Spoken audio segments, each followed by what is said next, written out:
Hello students, how are you? I hope you all are fine. Okay, so we are reading lesson 4 materials, metals and non-metals. So let's continue from page number 45. Where do you find the use of aluminium and copper wires? Have you seen wires of coal? Definitely not. The property of metal by which it can be drawn into wires is called ductility. Have you ever noticed the difference in sound on dropping on an iron seat plate, a metal coin, and a piece of coal on the floor? If not, you can try it now. Do you note any difference in the sound of produces?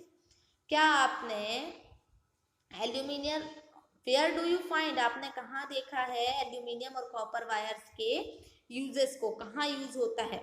तो क्या आपने कोल की wire देखी है? कोल means होता है कोयला, है ना? क्या आपने कोल के वायर्स देखे हैं? बिल्कुल नहीं देखे होंगे, ठीक है। तो मेटल्स की जो प्रॉपर्टी होती है जिनमें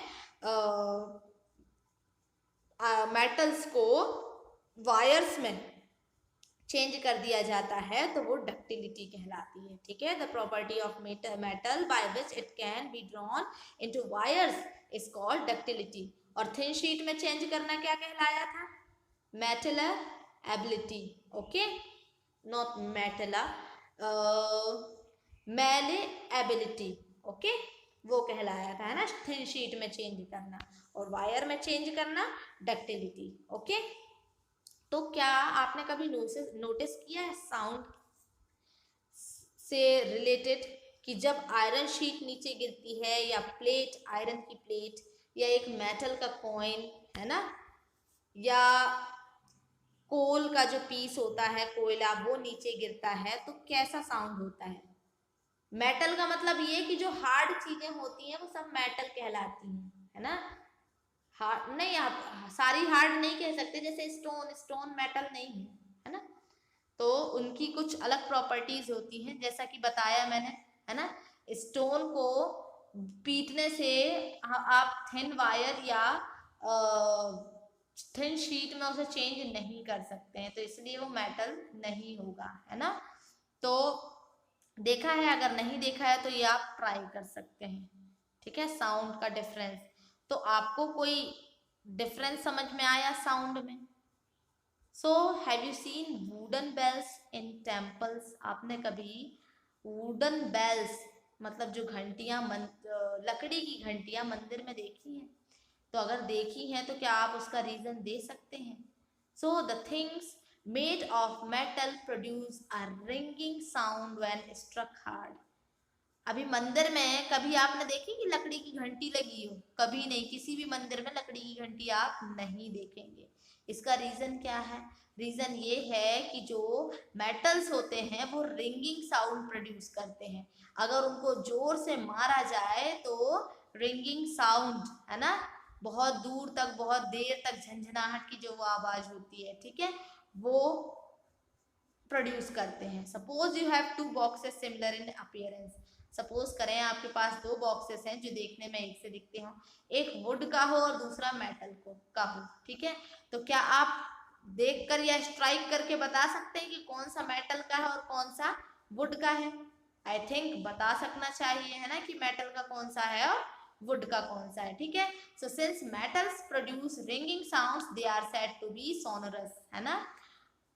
मेटल्स जो हैं रिंगिंग साउंड प्रोड्यूस करते हैं, इसलिए उन्हें क्या कहा जाता है? सोनोरस कहा जाता है। And the material other than metals are not sonorous. और मेटल्स के अलावा जो दूसरे मटेरियल्स होते हैं वो सोनोरस नहीं होते हैं, ओके। तो सारी एक्टिविटीज परफॉर्म करने के बाद वी कैन से, हम कह सकते हैं कि कुछ मटेरियल्स हार्ड लस्ट्रस होते हैं, मैलिएबल होते हैं, डक्टाइल हार्ड होते हैं, है ना, लस्ट्रस होते हैं, लचीले, मैलिएबल होते हैं, डक्टाइल होते हैं, सोनरस होते हैं, and good conductors of heat and electricity, ठीक है। हीट और इलेक्ट्रिसिटी के गुड कंडक्टर्स होते हैं। So the materials which generally possess these properties are called metals. तो वो मटेरियल्स जिनमें hardness, lustrous, malleable, ductile, sonorous और good conductors of heat and electricity, ये सारे गुण अगर मिलते हैं तो वो मेटल्स कहलाते हैं। ठीक है, तो आपको एग्जांपल्स दिए हुए हैं यहाँ मेटल्स के, iron, copper, aluminium, calcium, magnesium, है ना। इन कॉन्ट्रास्ट मटेरियल लाइक कोल, अब जैसे आप कोल देख लें, सल्फर देख लें, ये सॉफ्ट होते हैं और डल होते हैं दिखने में, है ना। इनको आसानी से तोड़ा जा सकता है, पाउडर में चेंज किया जा सकता है। ठीक है, हैमर अगर मारते हैं तो ये ना सोनरस होते हैं, सोनरस तो होते नहीं है, और साथ ही साथ हीट और इलेक्ट्रिसिटी के पुअर कंडक्टर होते हैं। ठीक है, तो ये जो मटेरियल्स हैं ये नॉन मेटल्स कहलाते हैं। और इसके एग्जाम्पल क्या क्या हैं? Sulphur, carbon, oxygen, phosphorus. Okay, metals like sodium and potassium, अब ये भी मेटल्स है ना। सोडियम जो है मेटल है, okay,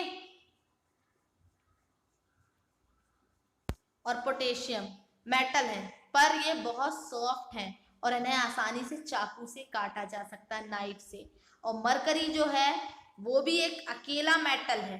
mercury is the only metal which is found in liquid state at room temperature. ठीक है, मरकरी जो है रूम टेम्परेचर पर लिक्विड स्टेट में होता है और वो अकेला एक ऐसा मेटल है जो लिक्विड स्टेट में होता है। ठीक है, तो ये एक्सेप्शन है, मीन्स अपवाद है। Okay, now chemical properties of metal and non-metals.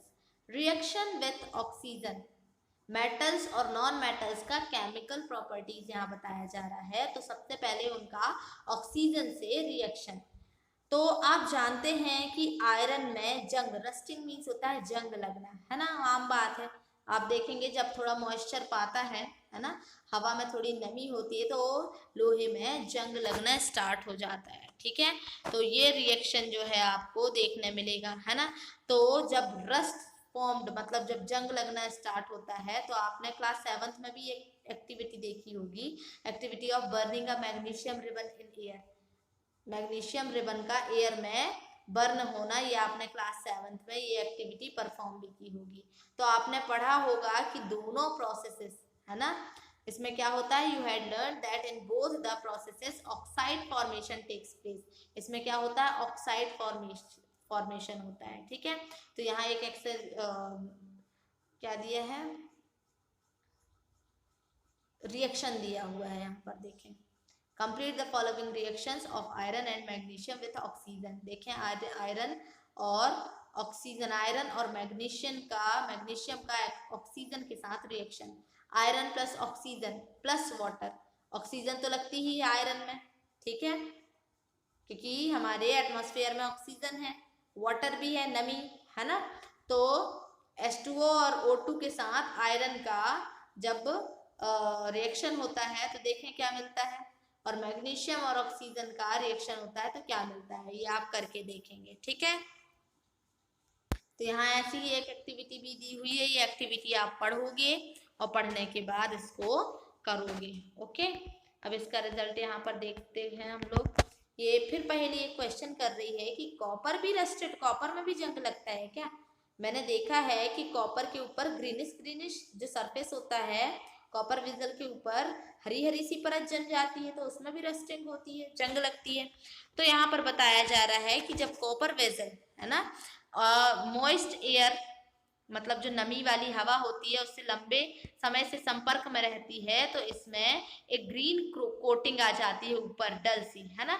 तो वो जो ग्रीन मटेरियल है, the green material is a mixture of copper hydroxide, वो ग्रीन मटेरियल मिक्सचर है कॉपर हाइड्रोक्साइड का। कॉपर का यहाँ पर फॉर्मूला क्या होता है, Cu, है ना, और हाइड्रोक्साइड का यहाँ पर OH दिया हुआ है आपको, CuOH2 and copper carbonate CuCO3। तो यहाँ पर आपको रिएक्शन दिया हुआ है, देखें, copper plus H2O plus CO2 plus O2। Copper, ये सारा H2O मतलब पानी, CO2 मतलब carbon dioxide, O2 means oxygen, है ना। मॉइस्ट एयर में ये तीनों चीजें रहती हैं। तो जब ये कॉपर के संपर्क में आती हैं तो देखें रिएक्शन के बाद क्या होता है, आपको यहाँ पर कॉपर हाइड्रोक्साइड बनता है और कॉपर कार्बोनेट बनता है। ठीक है,